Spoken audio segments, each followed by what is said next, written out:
Hey guys, welcome back. This is Summer again from Alibaba Cloud Database Product Team. I don't know how many of you are waiting for this update, but I do know we are and will be always here to share our thoughts on database with all of you every week. If it's your first time to catch us, do not forget to subscribe for continuous free database courses and live demos. Okay, this is gonna be the last one in the series of general testing on RDS, write performance. So I'm thinking maybe it's time to do a summary, shall we? Well, we started from a messy experiment with a surprising result in the first episode, performance competition between an on-premise MySQL of 2 vCPU for GB RAM and an ApsaraDB RDS MySQL with only 1 vCPU, 1 GB RAM. And then in the second episode, we did environment checking to find out the truth, where we met performance tuning for the first time. Later in the following 2 episodes, we learned 2 basic tools for benchmarking your MySQL database using Sysbench and Gmeter. Frankly speaking, database performance tuning is a big topic, which cannot explain in hours. It requires a lot of practice and experience that you will never truly understand until suffering the same. I mean, you should try it yourself. Just like what people always say, experience is the mother of wisdom, and genuine knowledge comes from the practice. Okay, next, I will share some tips for your journey to do performance tuning. But before we start, let's see how MySQL works. Because you know how it works, you are more likely to know the root cause when facing a performance problem that you know exactly where to start. Well, as I show on my screen, there are 3 logical tiers of MySQL. One is client, such as CLI, command line interfaces, JDBC, Alibaba Cloud, DMS, and Electra. It's for users to send SQL requests. And the other 2 are MySQL server layer and storage engine layer. Generally speaking, there are 4 components in the MySQL server layer. When a SQL request is sent from a client to the MySQL server, it actually goes to the connector first to establish a TCP connection after authorization. You can use a show process list to see the connection between the server and the client. Then it goes to query catch to see if there is the data that client wants.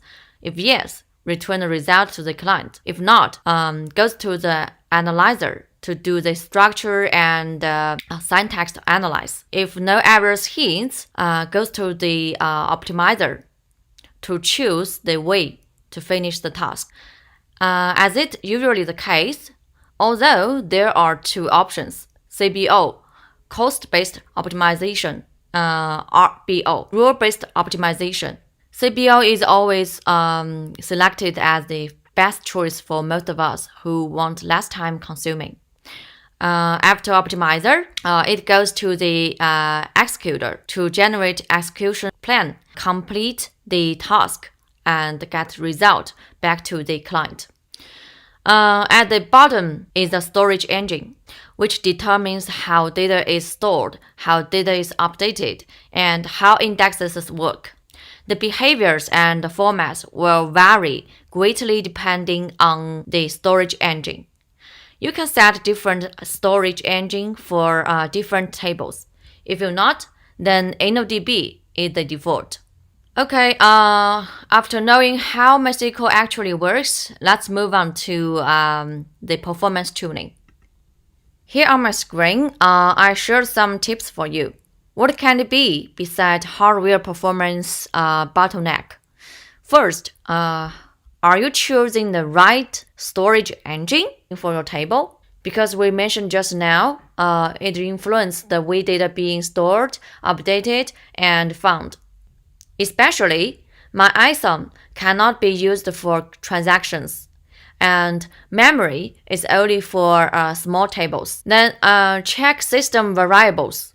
There are 6 kinds of key parameters: general, character, connection, log, cache, InnoDB. Besides connection limitation, which is running as an entrance for SQL processing, take special attention to disk relative ones like InnoDB buffer pool size, InnoDB flush log at transaction commit, sync bin log, log bin, and InnoDB log file size and electro. Because most performance problems are caused by I/O speed, and compared with memory, the speed of disk is too slow. So, on the premise of meeting the ACID requirements, to get better performance, you should reduce disk interaction as much as possible. In addition, sometimes you may need to change your table structure, removing non-values, set a default value instead, and changing column values type to keep it small and simple. For example, using datetime or date to store a timestamp other than using virtual. Another example would be using int to store IP address to reach better query performance with less storage consuming.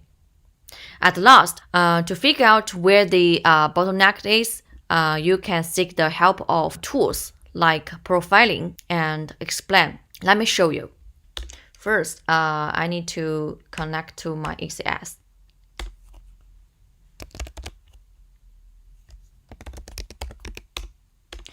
And then connect to my RDS. Okay, show databases, use IMDB test, and also show tables.